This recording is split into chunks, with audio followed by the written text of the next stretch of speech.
start off by, let's see, maybe I'll just share this document. How does that sound? Budget worksheets. Let me start off by, let's see.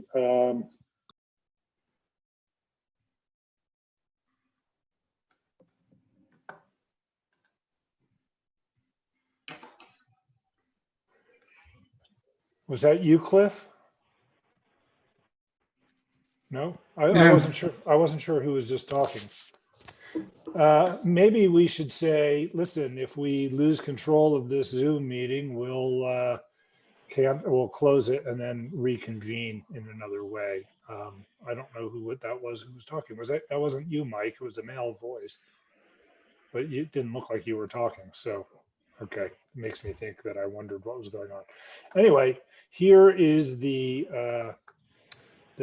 worksheet that we sent to you yesterday evening.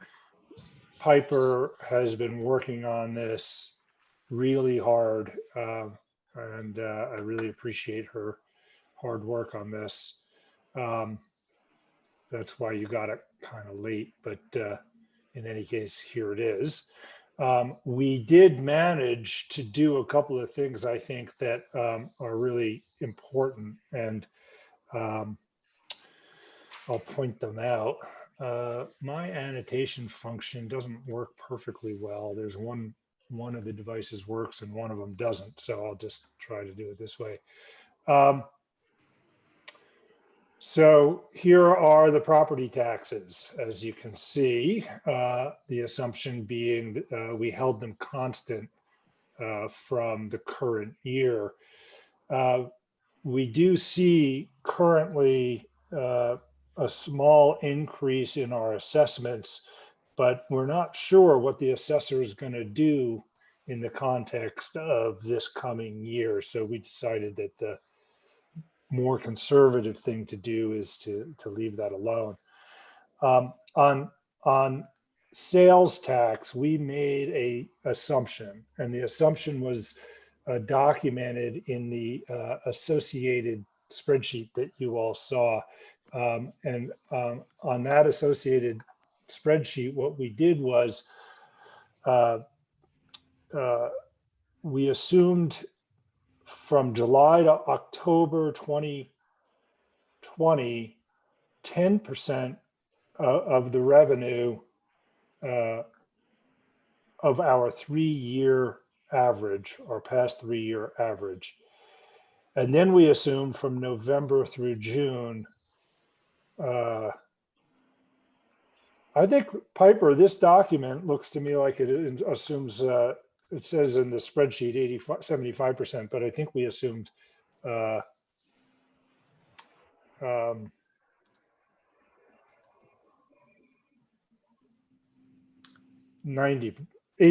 rather. No? 80% for November to June, yes. Yeah, but the spreadsheet that I am looking at that I think was the one that you sent shows 75%, but maybe that's just, maybe I'm confused. Oh, I think you may have changed that because we were playing with that yesterday. Remember you? Oh, so I might not have reopened it. Okay, that may be just the one that I was working on. Okay, in any case, this spreadsheet, the document that you all have is assuming, this number is assuming an 80% sales tax, 80% of our 3-year average sales tax revenues for November through June. And so we end up with, this is our expected revenue, as you can see, substantially less than our current year. We thought that was conservative. The 80% is what is being talked about in the county as what they're expecting. Okay, Piper, you want to talk about highlights beyond those big revenue numbers in the revenue section? And Elise or Cliff, feel free, please, to interrupt. And I'll Well, just scroll down. some of the things I put on that email were 8% overall revenue and expenditure decrease and 14% tax revenue decrease. That's all the taxes together, not just sales tax. So the sales tax was, So this number here. Yeah. We made an assumption that the energy sales and use tax would go down by 20% as well. We did that because the ski area is a big user of electricity, and the lodges make up another portion. And to be consistent with the assumption of a 20% decrease in sales tax, we decided to make a assumption of a 20% decrease in our energy tax. And then since the fourth quarter sales tax is associated with sales tax, we made a similar, the same assumption there. yeah, I guess we didn't do that with telephone because we didn't think that would be affected, right? It's not that much money either way. Right. My guess is internet tax by the under that, or is it just the old fashioned phones? It doesn't really matter, I but don't know the internet answer to use is that. probably not going to go down, is all I was getting at. Okay. So I don't know if we want to, if anyone has questions on the first couple of departments there, but where there's a real change is down in the contributions and transfers section, Okay, let me go the down. 1039 area. What line is that, Piper? So it's here, 1039-100 is the first of those, Cliff. Since I've got this screen on here, it's on page 2 of the document. There you go. Mhm. Move you guys over here.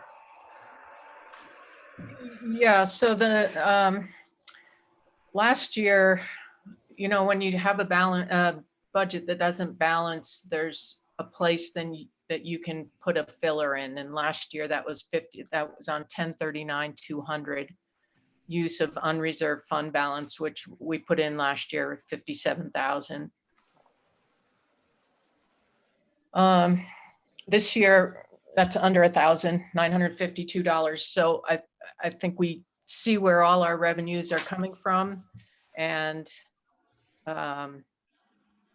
we're about that short. I mean, that doesn't have, it could be zero and we could take money off of something else, but that's where we stand now. It's a good place to be. We felt like we wanted to put together a budget that had a pretty low, as you can see, a pretty low use of unreserved fund balance today, given Right. the uncertainties. And when we get another, 6 weeks into this in June, we may want to do something different for next year's tentative budget or accepted budget, May and June. And then again, toward the end of the year, I mean, maybe we'll have a great summer. I mean, it seems it's still possible, and we'll be able to revise these at the end of the year, at the end of the calendar year, and do an amendment to our budget. But we felt like being conservative at this point was the right thing to do. You want to say something about this $32,800 here? Is that? Other financing sources? Oh, that's the current year. That was the truck loan. That's what that was. Okay. Yeah. Okay. No, the next line, the 37,000 would come from capital projects funds. That can change between now and June as we decide, as the council looks at the amended capital projects fund. Actually, I think I sent you a copy of it. The top section, one of the amounts was changed from 10,000 to 13,000. So it was 37,000, that could be 40,000, but that amount that comes in from capital projects usually goes out. It's just a pass through, comes in from there and it's in the budget under the expenses. Yeah, So, and we'll see what those are in a minute. yeah. This was a way of really making a difference on this budget. So we have accumulated impact fees largely from the snow pine, and those are restricted in the possible uses. We went through a fairly extensive analysis spearheaded by John and Polly on what could, and Steve Rowley, our accountant consultant, on what would be reasonable and legal uses of this impact fee money. There is a time horizon. You can't hold on to it forever. And we were getting somewhat close to the end of that window in any case. I think we could have gone another year, but putting it in this budget is a big advantage to getting a balanced budget. And we, this $117,500 would be going toward the engagement of our, basically it's the community center, the acquisition of the, whoops, I wonder how that happened.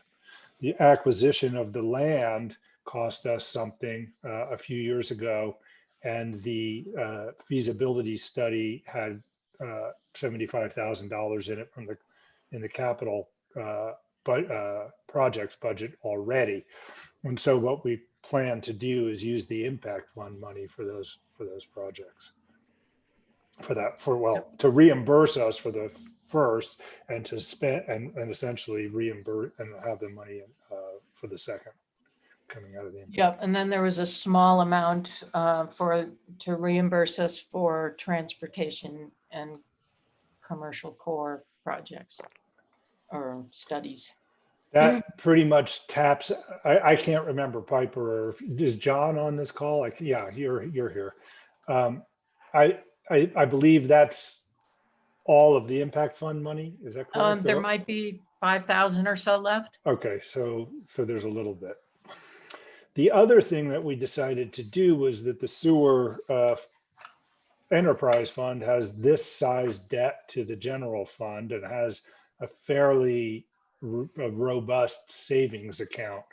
And so by paying that debt, we brought this money into this general fund budget, avoiding, it's really what's allowing us, both of these moves is what's allowing us to survive those conservative assumptions about sales tax revenue. Yeah.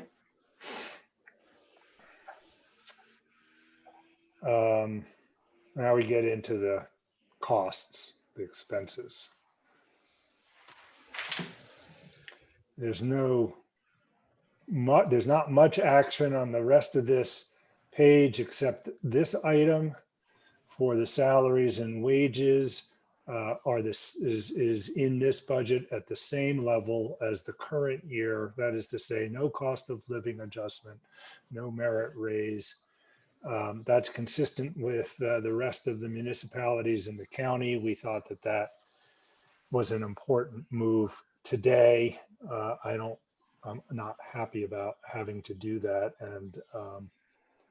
but it seemed like the right thing to do. On the other hand, again, we, have no use of unreserved funds. We'll probably end up with even with a 6-week early ending to our ski season, our 1920 revenues are probably going to be a little bit above what we expected for the year. So, this is the kind of thing that I think we could revisit later let's see what happens. I think that the ski area is pretty concerned about a downturn in the economy and people not vacationing. And on top of that, we've got I'm going to call it the likelihood of recurrence of COVID-19 rates. Okay.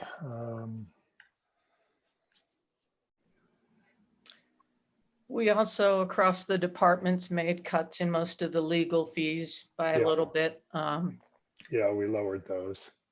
Right now, it looks like we're 79% of our legal in administrative, and this is a pretty busy couple of months. Is But that through what date?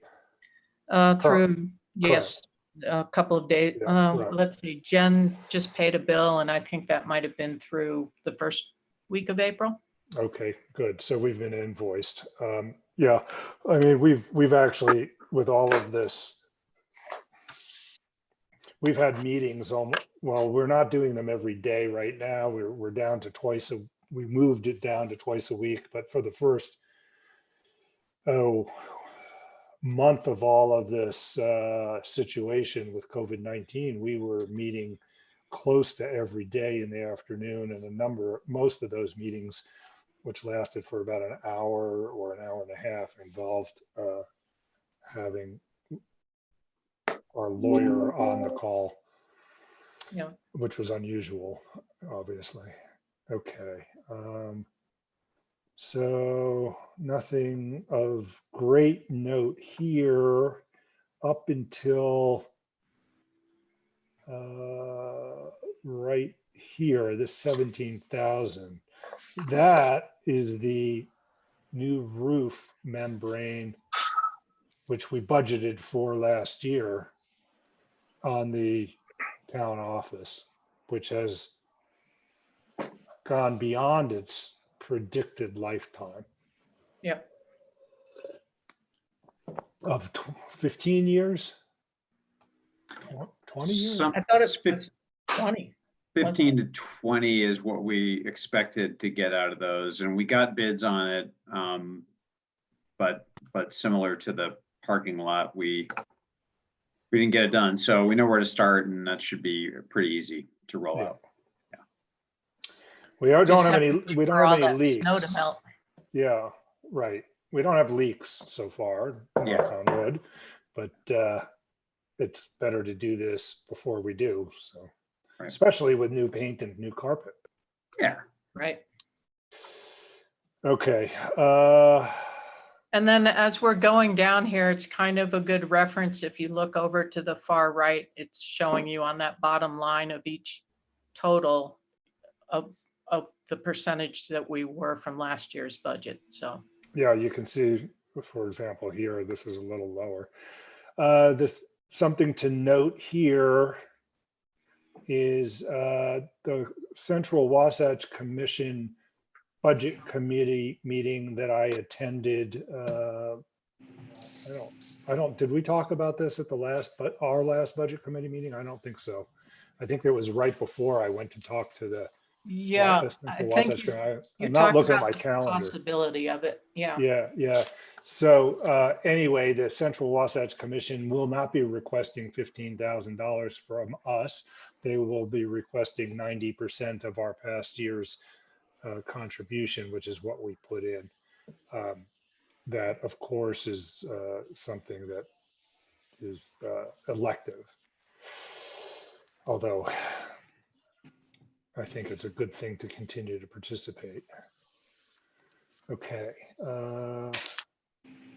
We took out, Piper, you want to address the $10,000 here? Well, yes, I guess so. It was an easy mark. It was a $10,000 number. And I think that in previous studies, and Chris, chime in if you feel the need, that we've identified certain projects. We've kind of stalled out on some of them, but if we want to pick this up at some point, if our actual finances look better, maybe we can talk to WFRC about reinstating the agreement, but for the grant. I'm sorry, you guys. I was looking at something else on my other screen here. The $10,000. I mean, we paid out the $10,000 that we budgeted to pay out last year because we had a grant that we knew we were going to get, that we knew we had to match, and there's no such grant this year.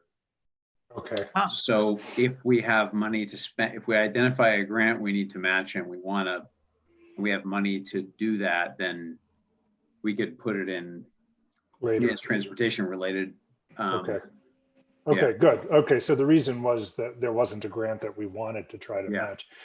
The other item here that's of interest, I suspect, is this $5,000 that the council agreed to decided to allocate to expand the UTA bus service up our canyon during this past ski season was a one-time commitment, so it doesn't show up in this budget. Which is a change from the last one you saw, because we had just carried that forward with it, and then on further inspection, we realized that would not be recurring. Let's see. The Flagstaff lot improvements, I'm not really sure what that entailed, but we did put in money for median for the maintenance or the creation of something nice in the median. But the rest of the Flagstaff, if we do the paving, that's going to be another pass through. It'll come in from the capital projects fund, and it'll be down in, it won't be in the transportation department. I think I have it in, I had it in a different department. I had it in non-departmental, but it doesn't look like it's there now. No, well, we took it out. The money is staying in the capital projects Yeah. fund. It's not going away. We just decided not to spend it in this budget as a way of having that $40,000 still available if we needed it for more general fund issues. We can bring it back into the general fund.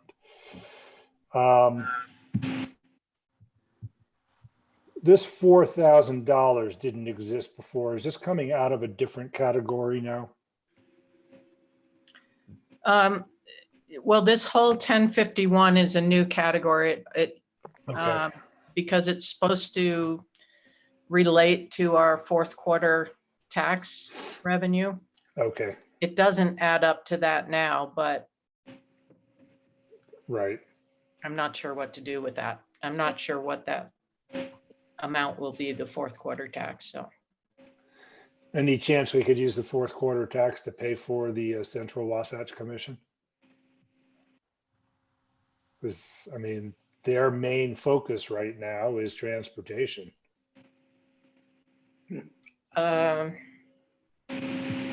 I don't know, maybe Polly or Chris can.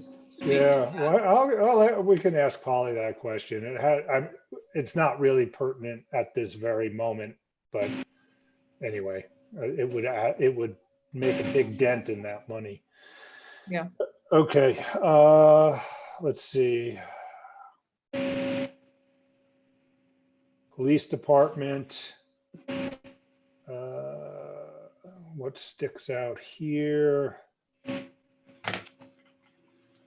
You've got some of the capital, 20,000 of the capital outlay Yep.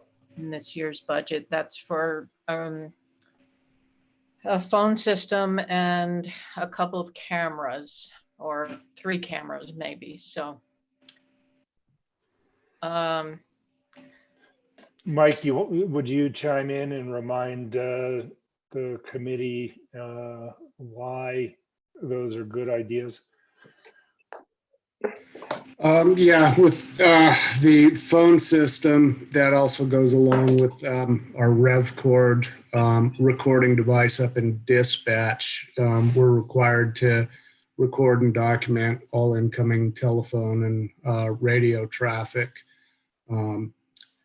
As our current phone vendor has upgraded their operating system, our recording device and really all known law enforcement recording software has become incompatible with it because of the protocols they use. So we'll be needing to look for a new phone vendor and hopefully be able to use our existing recording device, possibly needing to upgrade that as well. The camera system is, continuation of plans that we made last year to replace an end-of-life camera that we've got on the roof of the Gold Miner's Daughter Lodge that we use quite a bit in ski theft investigations. And also we had planned to install a camera on the Pea Ridge gun complex for security of the infrastructure at that location, and have the ability to be able to monitor some of the avalanche control activities with it. That project has grown into a partnership with the ski area and UDOT to upgrade it to a thermal imaging camera at no cost to the town. The other two parties would make up the balance. Okay, good. And this is money that was already in the capital projects fund. Correct. And there was one other project in there which has since been removed. Right.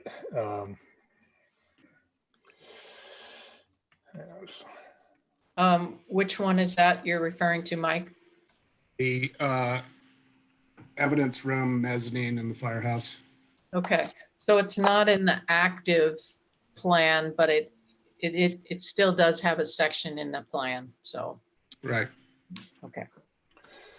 And we're not putting any money in this budget into the capital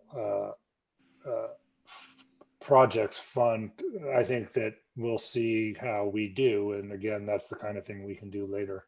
Yeah, at this point, we're not planning to do that at the end of 21, but I think as the end of 20 grows closer, Right. that we may be putting some of that into the capital projects Right. fund. Okay. Okay, this is a big issue. To get to the zero to the zero, more or less zero use of reserve funds, we lowered the ACVB substantially in half. I expect that to deserve some conversation, but Piper explained why we wanted to get there, and this was this and those ways of bringing in the impact fund and the debt from the sewer combined with this smaller expenditure are the big ways that we're getting there. Plus no raises for the employees. Part of the issue was, should the town be giving away money in this form versus at the same time that we're freezing our direct contributing employees' salaries. Okay. Here we're in pretty good shape, pretty obvious. Okay. This line item, fire protection, this reflects my, this presumes that the UFSA board will agree to do what the budget committee has agreed to recommend. That isn't a done deal, but I am confident enough to put it in our budget that it will happen. And that deal is we will pay at the current rate, which this reflects the current rate with inflation, I think is what this number is. The 7.5% of the cost of station 113 from July 1st to December 31st. From December 31st on, from January 1st on, the taxpayers, the property taxpayers would be paying directly into the UFSA. The UFSA bill comes with the property tax bill in November. So our taxpayers won't, or in September, and is due in December or November, end of November. So our taxpayers won't actually owe their money in for almost all of 2021. 22. No? No, well, for example, I'll get a property tax bill in September of 20 for 2020. And that will not include the UFSA. Yeah, yeah. And then I'll get a property tax bill in September of 20, and I'll owe it. I think that's always due like the 25th of November or something of 2021. Right. So we've lowered the pain by, I mean, if we didn't do it this way, if we hadn't arranged this, if we were paying starting on July 1st, it would be half of 533 or whatever 533 is. 533 is going to go up a little bit by that same I think it's 3 or 4%. And we'd have to pay the bill would be for that amount. So we're saving a couple $100,000 this way, but it does show up on our budget. It doesn't go to zero. Okay, let's see. Nothing surprising here, right?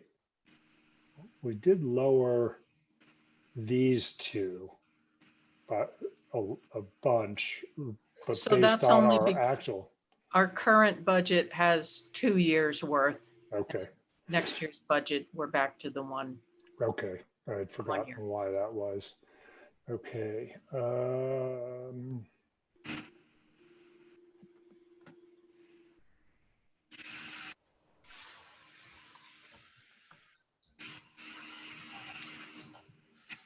How are we doing on time? Okay.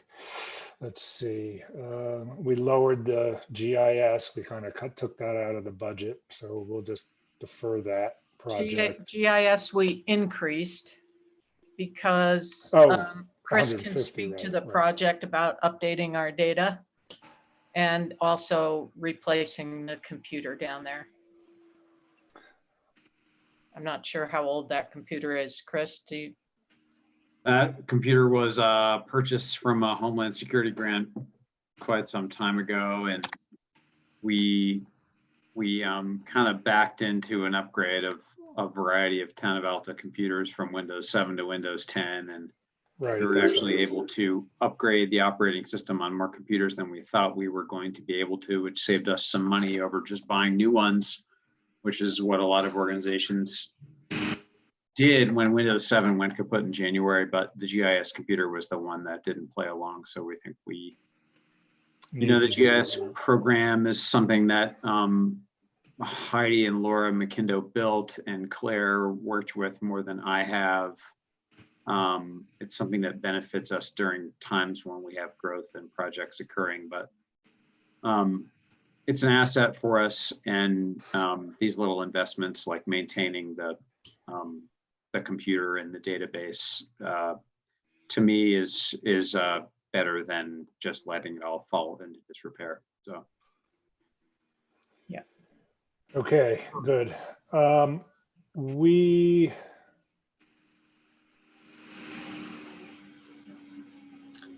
The we reason in the assume- next section, the reason it looks like it's so much less is that we bought in the current budget, we bought the truck for cash, Right. and that's 34,000 of that. Yeah. And we just basically left much of this about the same. This went down. I don't remember our conversation on this particular item, Piper. Is that the equipment? Yeah. It remains to be seen whether we can erect the volleyball court, etc. Yeah. Okay. This is, okay, there's a big increase here on the supplies and maintenance for the community center, the buildings, ground supplies and maintenance. So one of the reasons for that is we didn't have real good estimates on what it would cost to fix our snow cornice Right. problem there.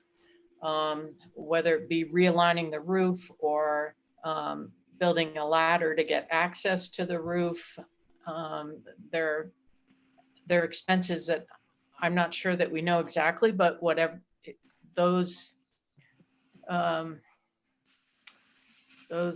solutions would be high dollar amounts, add up to high dollar amounts. So we put about 5,500 more than usual for the buildings and grounds to try other things to help mitigate that problem, like heat tape and snow fencing. I'm sure that there is room in there for more than just those two, but to try other things as opposed to the major expenditure.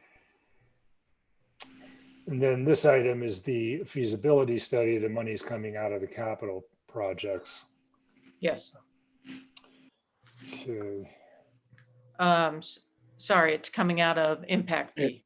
That's what, right. It had been coming out of capital projects, but it's coming out of impact. That's right. Thank you Right. for that correction. Okay, so as you can see, this is a smaller budget than we've had in a while. Or sometime anyway, I don't know. We don't go back. I don't have that in front of me, but at least the last couple of years. Okay, that's the general fund.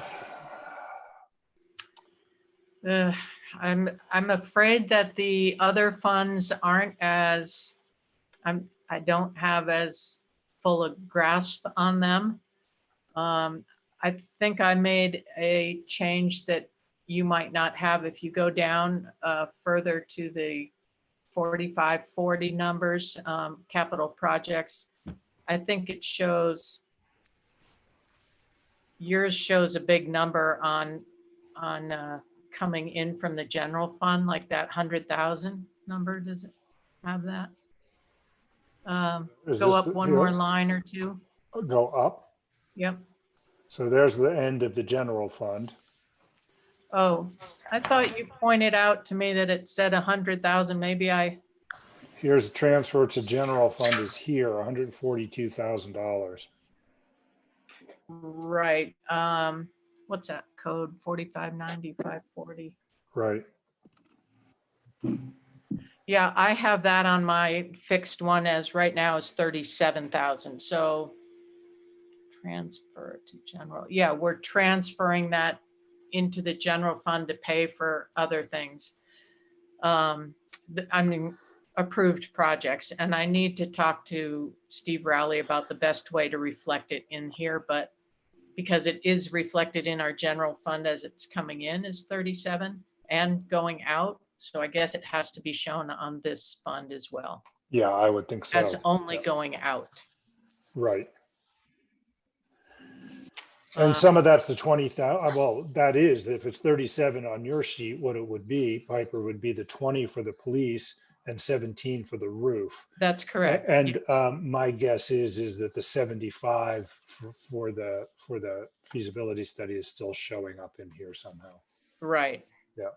And Okay. Okay.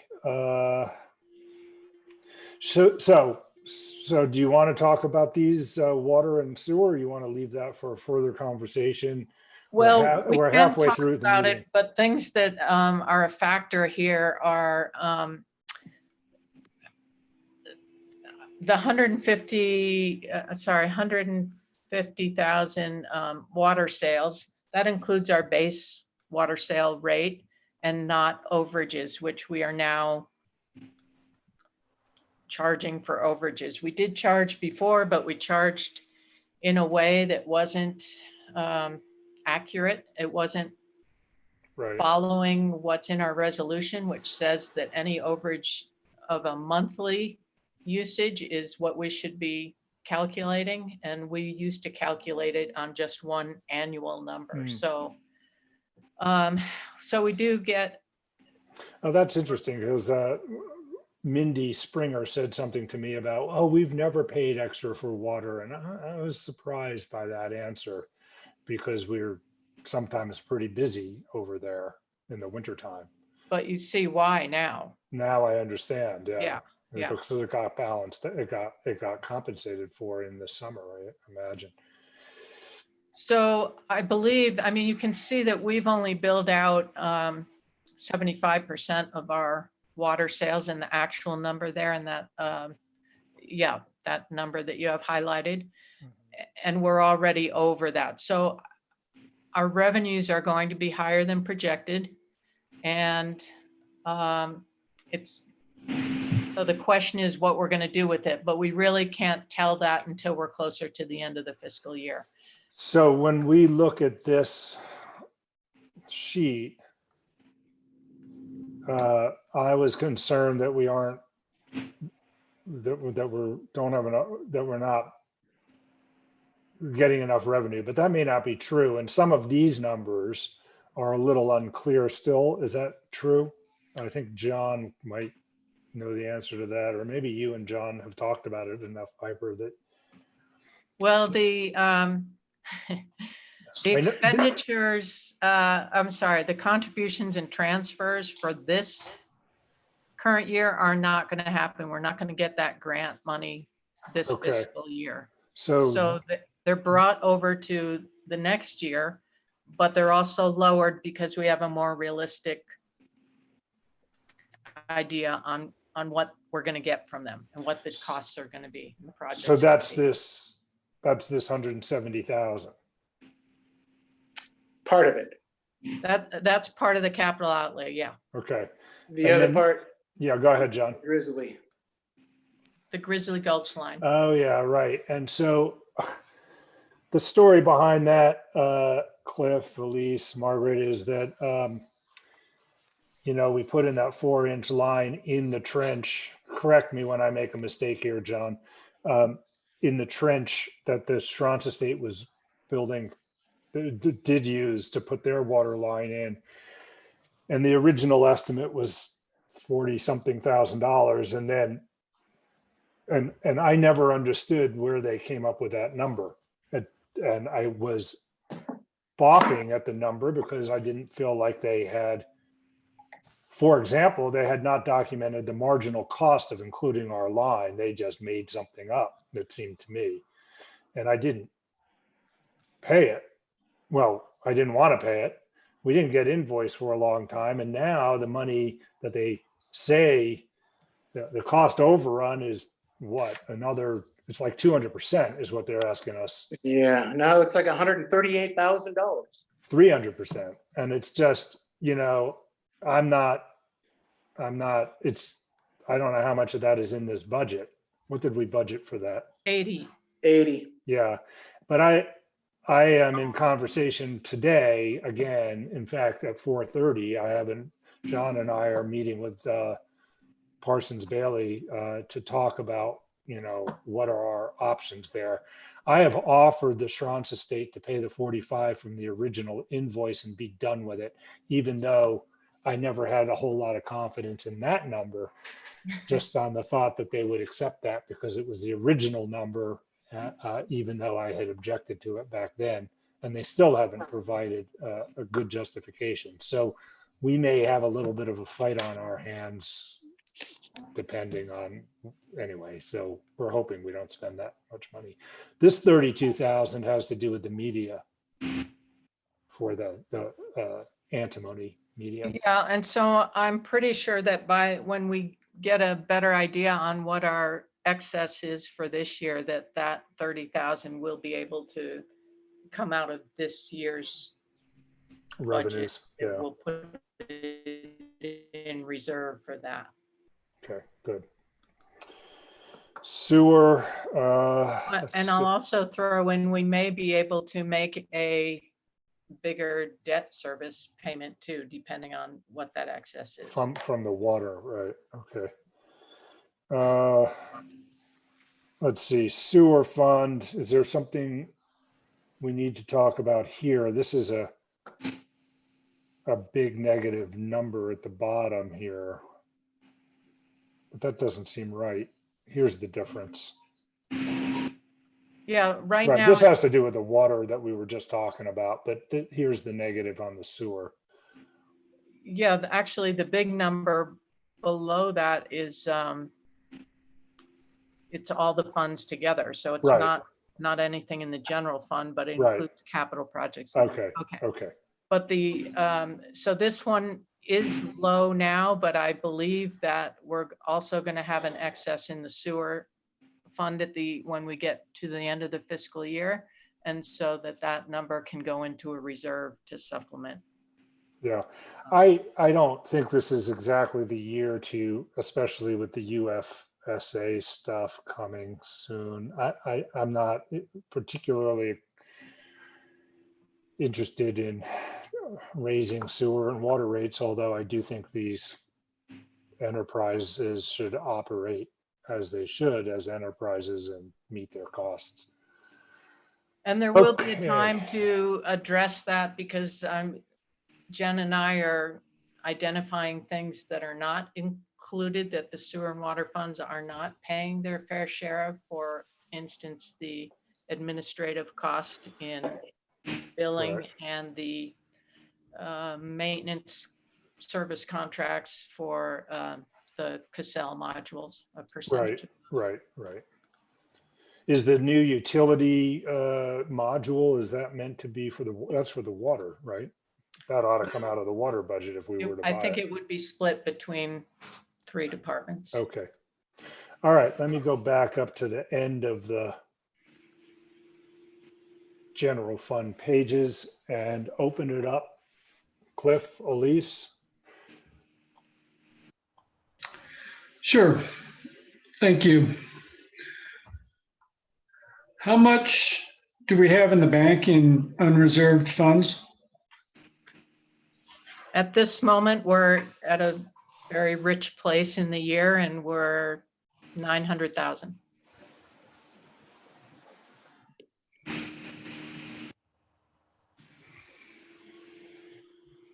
In November, that will probably be down in the 200,000 range. I mean, that's how it normally flows. Mhm.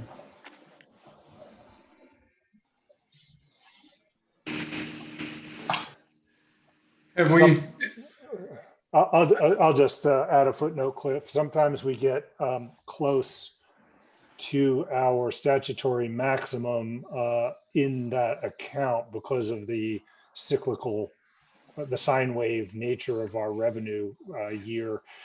And occasionally we've moved money out of the general fund savings into the capital projects fund as a way of managing that. There has been talk, I don't think it happened in this session that just closed today, though. There was some talk, I actually, that's an interesting thing. If we were having this meeting yesterday, I would have said there's still some possibility that during this special session that the legislature is going to relax that cap. But the legislature adjourned. The special session. I think there's going to be another special session, and I'm sorry to have to say that I am uninformed on whether they did that. have we talked with ACBB about cutting their funding? Chris, I think you know the answer to that question. More or less, yeah. We're in, we never really reached a point of total stability under the most recent ACBB regime. And, as of today, Saj has actually moved on from the position. And so the executive committee has been meeting quite a bit to figure out that transition. And we're planning our annual board retreat as a Zoom call, of course, in a couple weeks. And I have previewed a couple different times that, we have been talking about cutting funding to the chamber for next year. And I described at first a small cut, and as this canvas shaped this week, I mentioned that it was probably going to be bigger, and generally that we were shooting for a 20% reduction in revenues and thus expenditures from the town, and so that's the extent to which ACVB understands this potential. So Sasha's leaving ACBB? She's gone. Wow. Okay. Yeah. Good to know. But I don't think it had to do with our budget. No, it did not. It did not, and we're looking forward to a productive retreat where we've got a plan to ask some hard questions we've been needing to ask for a while at the chamber. But I think we hope to be able to hire somebody, by July 1st, and of course we have an SDAG, as you know, and so yeah. Yeah.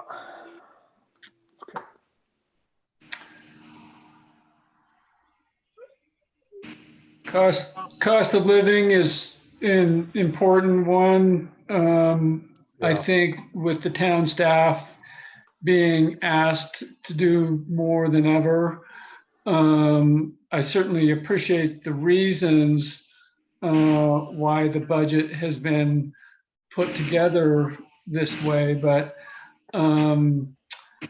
I think we have to realize that, and also inflation is just going to be a wildly moving target during 2020, and we don't know how that's going to shake out. That's important to realize. We may be in a deflationary period for a little while. Yeah. Possible. But one thing I think we need to make explicit when we talk about foregoing cost of living increases is that to the extent that inflation is happening, if you don't have a cost of living increase, you're talking about a pay cut, and that's real. Mm-hmm. I just want to keep that in mind in terms of what the town staff is being asked to do. I appreciate what you all said before.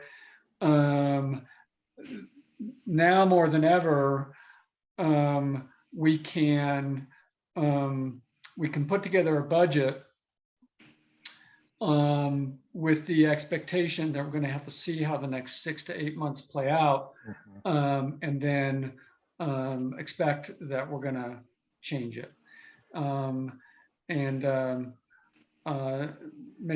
Maybe that more than ever is the expectation going in. As far as ACBB is concerned, if we're looking for a 20% decrease in sales tax revenues, I'd like to start with proposing a 20% cut in the Town of Alto contribution to ACVB, see what that looks like, and then put it out there in a public meeting and talk with the community about that.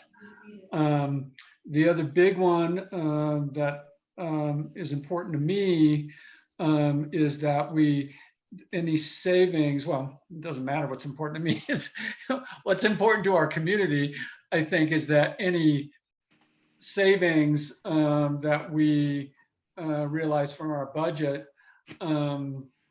by moving to the UFSA get returned to the property tax payers.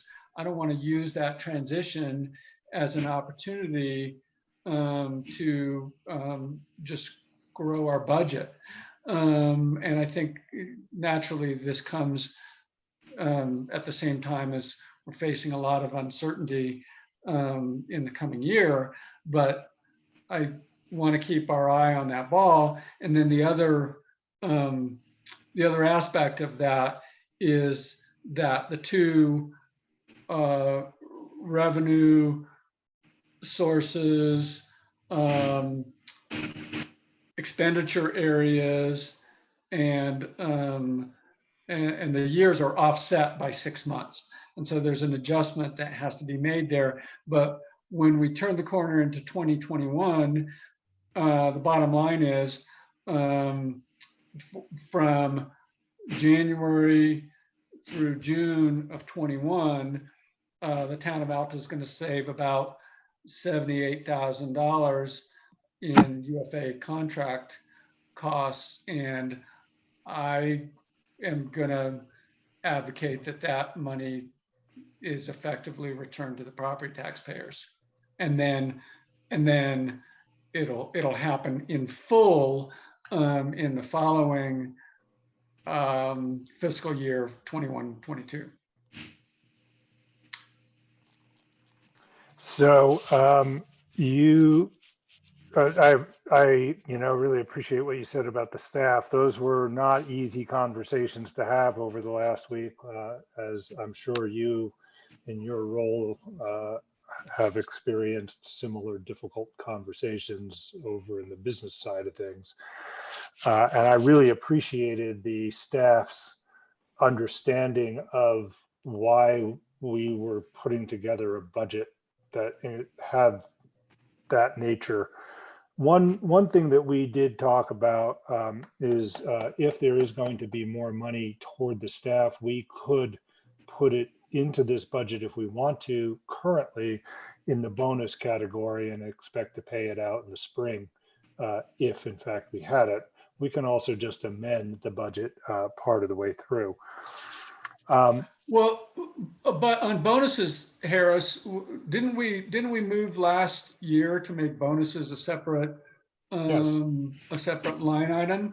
Yes. And or do you have a ballpark, Piper or Harris, in the 1920 budget?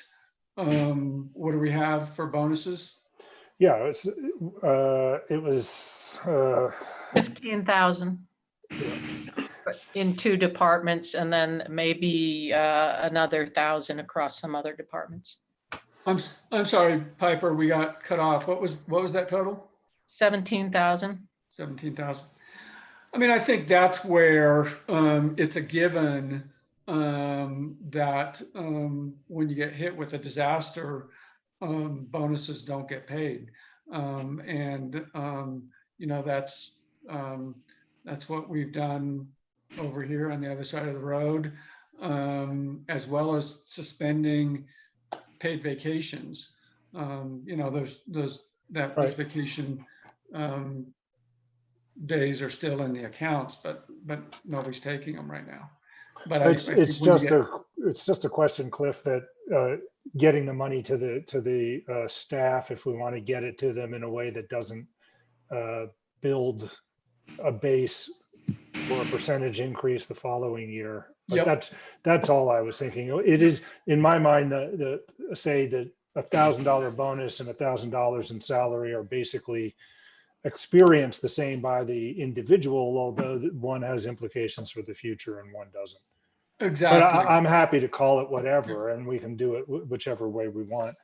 I'm a little concerned now. The items that you've just outlined will increase this budget by $120,000, and I think that I would recommend that the UFA issue be discussed for the 21-22 budget and left alone for this budget, but you've heard me say that already.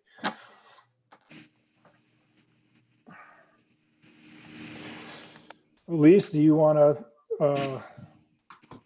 come in now, and then I can open it up to Margaret also? I mean, I think that if we have any money to spare, or find a way to like, if we have this conversation that we're going to amend the budget because maybe we do find out we have a little bit more. I think the town staff and their salaries should be probably the number one thing that I would like to make sure that we try if we can to give them something. I know some people like in my area are just happy that they have jobs, but at the same time, getting a little bit of a cost of living raise would be nice. I'm okay with the ACVB. I don't really want to cut it that much, but I don't know where else to cut stuff. So, the town shuttle is another place that we could probably try to cut things. I noticed you decreased that a little bit. I'll just throw in there though, that's in that transportation category, so that can be yeah. paid in full by the fourth quarter tax. Okay. Yep. That's true. That's it. I mean, I think you guys have done an amazing job trying to go through every little thing. It's not easy trying to cut expenses that you've been used to paying for a while now. Margaret? Yes, I had a question about whether or not the revenue assumptions were overly optimistic. I understood you to say, Harris, that the Salt Lake County is using those same percentages, but I wonder about what portion of their revenue is based upon tourism versus ours, and whether or not it's appropriate to use those same numbers in the area. Yeah, I actually, if I said Salt Lake County, I Cottonwood Heights is using about that number. And as I understand it, Mill Creek, but some of them are more, some of them are assuming 30%. Okay. Part of the reason I didn't assume 30% or didn't push our staff to assume 30% is because We talked you out of it. Yeah, they talked me out of it because it was so ugly. But I agree with you, Margaret, that and I am willing to go back in here and say, where do we take another 150,000 out or something like that, or 180,000 out? That would, the delta between that and what Cliff is suggesting then would be 400,000. So Yeah, I don't have. or 300 rather. I'm sorry, 300. But I appreciated a number of your suggestions got implemented here. I think you got that feedback. Thank you for them. Some of them are things that either we couldn't do or we thought about every one of them. Let's put it that way. One thought I had was that although to say that the staff salaries would remain constant, we know that health insurance generally goes up every year. Would the benefits be able to go up such that they would be able to maintain the current level of coverage and benefits? And then secondly, maybe related is, I wonder if the council should consider, since it is a public service that we are providing, it's not a huge amount, but whether we should forego our salary for the year as a way of contributing that money towards staff who are right. Potentially. Yeah. We are not anticipating changes to the insurance coverage. Now, whether or not we have adequately anticipated all of the insurance costs here, Piper, you can address the 67,000, I think, on the administrative budget, for example, and somewhere is the police, the insurance is in here too, at 125, which, so we held them the same as last year. What's the rationale there? So part of the rationale is that I've heard from our life insurance, who also does our long-term and short-term disability, that those rates are freezing. And I haven't heard a number on our our health insurance, but so I didn't assume any increase there. But I thought that we had some padding in our, if you look at what we have spent relative to how much through the year we are, that I think will squeak in under the current budgeted amount. Is there a way to get better, more complete information between now and a couple of weeks from now, or between now and our June meeting? I will make a call to the trust and I will come up with, Okay. I mean, I know everybody wants to know that number, so I will come up with a number. You know, it's an interesting thing. I mean, the university, the county, all the municipalities are not giving any COLA adjustments or anything like that. The hospital systems are in deep trouble because all of their lucrative revenue producing procedures have been on hold. And so that's part of the big push to get that open for elective procedures. So their revenues are down, their costs are up relative to not having, at least for COVID. But they also are freezing all of their own employees' salaries. So, you know, I don't know. PEHP is a state agency. I don't know what they're going to do. I would be surprised if my health insurance costs at the U go up. Certainly my salary is not.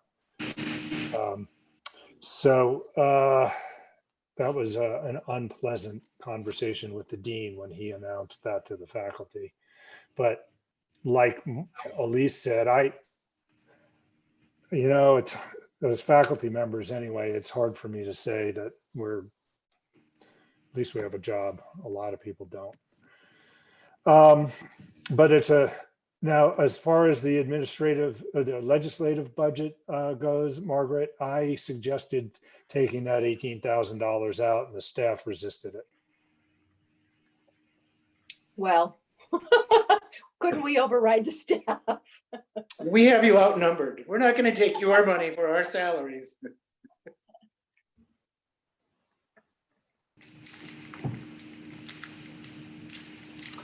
So, okay, we've got about 15, 20 minutes before, well, we've got about 15 minutes and then John and I need to go so that we can talk to our attorney, who I actually didn't set something specific up. I wonder if she's written to us. I don't see it. We'll have to figure that out, John. Well, I think she's planning on 4:30 because she emailed me. No, I know she's planning on 4:30, but I don't know what mode of communication she's expecting. So I just got behind on that plan. So if we can finish up. Can we talk about a next step? Yeah. Can I ask a couple of questions real quick? Yeah. I'm sure that you guys are already on top of these, and I want to make sure and leave enough cushion for your next meeting. But back to the first page, line 1033,350. What was the 34,000 in county transportation that we're not getting this year? 350. That's not in our budget. The 34,000, that was for the speed trailers, 2 speed trailers. Oh, gotcha. Another one, just a more general kind of placeholder. I'm sure that you guys are all over this, but don't have any idea what the prospects might be for getting some federal money from the CARES Act. So a conversation I had, there is a county meeting every Friday at 1:30, and I'm sure this will be a hot topic tomorrow, and I'll have more to say about this soon. The there is, I did have a conversation yesterday with Erin Mendenhall that she was not happy that the county, a person at the county, so this is call it a rumor at this point. A person at the county said to Erin that the county is contemplating, since the money goes to the county and the county redistributes it to the municipalities, the county is thinking about holding it themselves and only reimbursing municipalities for actual hard goods, which of course, Erin and I just were like, well, the big cost is personnel. It's not, yeah, there's perhaps some costs for barricades. I mean, we put up a window at the post office, right? But, it's the overtime or whatever for the, so I'll have more to say about this after this meeting tomorrow.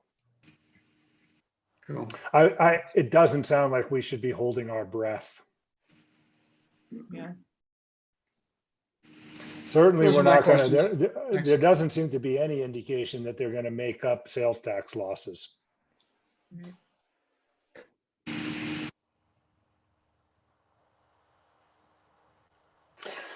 Piper, next steps. You wanted to get to that. Yeah, so I'm not, I guess I need direction from this committee on where to go with this before the council meeting. If we brought it as it is and passed it, if you passed it as a tentative budget, we still have 5 or 6 more weeks to make changes to it. But I think that we need some kind of tentative budget in May. Then we'll put out a notice for a public hearing on the budgets. So I suppose that following on that, what I would probably be expecting to do, I mean, we've got just under 2 weeks before the next town council meeting. We'd like to send out materials at the end of next week.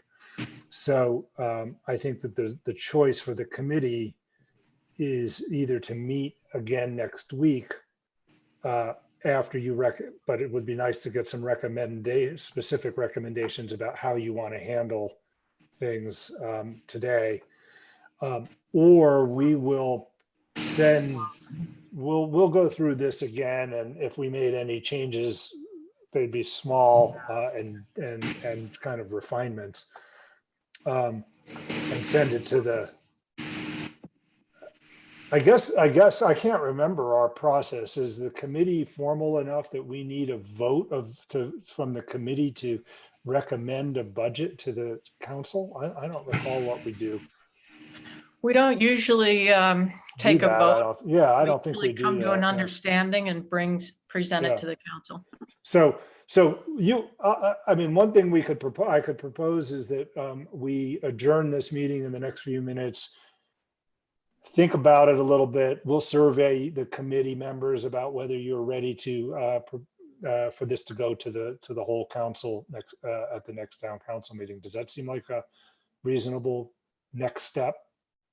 Yeah. Give you guys Yeah. 24 hours or 48 hours to mull it over, and then we'll be in touch with you.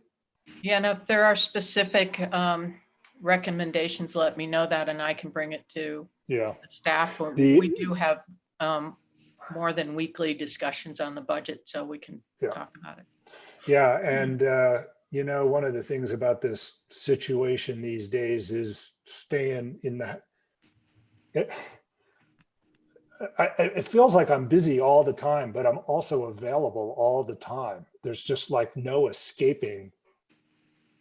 True. That's universal now. Yeah, this machine. So we can meet again if we need to, is what I'm saying. Thank you for all of your thoughts and study. Council, I should have a draft copy of the minutes out in the next day or so, or in the next day before the end of this week. And then if I can get that back by next Wednesday with any suggestions, let me know. Piper, maybe a little bit of maths that you might have more ready access to would be if we pegged cost of living at, say, 1.5% as a guess, then what would that number be that we're talking about? And if you're asking, I do know that that would be about $9,000 or $10,000. If it were 1.5%? Yes.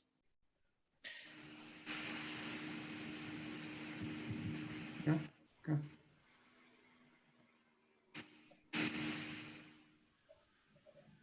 That's a rough number. Okay. I guess we ought to, let me ask you this, Margaret, what would you think is a conservative number? Percentage decrease on sales tax revenue? I guess part of it is I was looking at the July, August assumptions. It looked like 0 for July and August, and yet the quarter, July through October, said 10%. So pardon? Yeah, well, that's because we expect 0 to come in May and June. Right. So, and I kind of question also the other months, whether that's really going to be sufficient. So I don't know, but I guess I felt that 80% was too high. I might go 65 or 70. And as you say, where are you going to get that extra 150, 170K?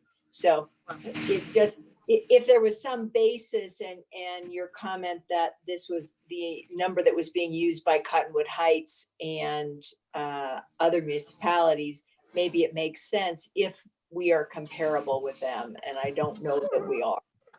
Right. In a conversation with the mayors of the county, they were surprised to hear that 70% of our revenue comes from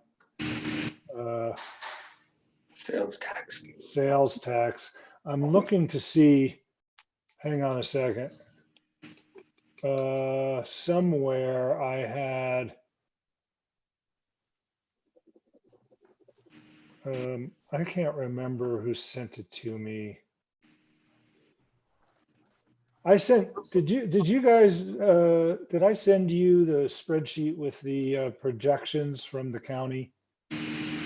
It was pretty complicated. You mean like with the red and the orange and the Yeah. yellow? Yeah, I'm not sure where I have that. I did have, it wasn't clear at all, Margaret. What they had was like best case, like an optimistic scenario and a pessimistic scenario, and it was all over the map. But I mean, it was an unhappy document. Let me put it that way. Is there any way to get information like for Sun Valley or for Telluride or something like that, which maybe, of course, Chris looks like he's got a question or comment. Yeah, if you don't mind, I did have a conversation via email with the new Park City city manager. He might be acting still, but he referred me to someone in their budgeting operation. It's a finance guy in his office who said they were assuming 25% less revenue. I mean, one of the things about, for the year.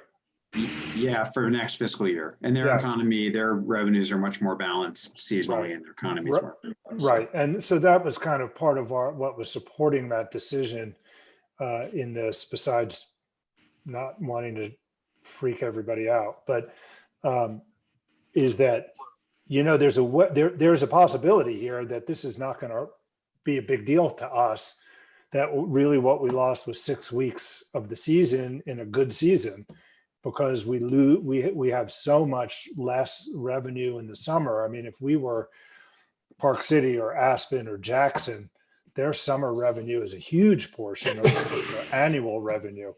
And maybe we're going to come through this in pretty good shape if you know, we get dinged in these 6 weeks, and then we have some negative effect in the summer, especially say, you know, June and July.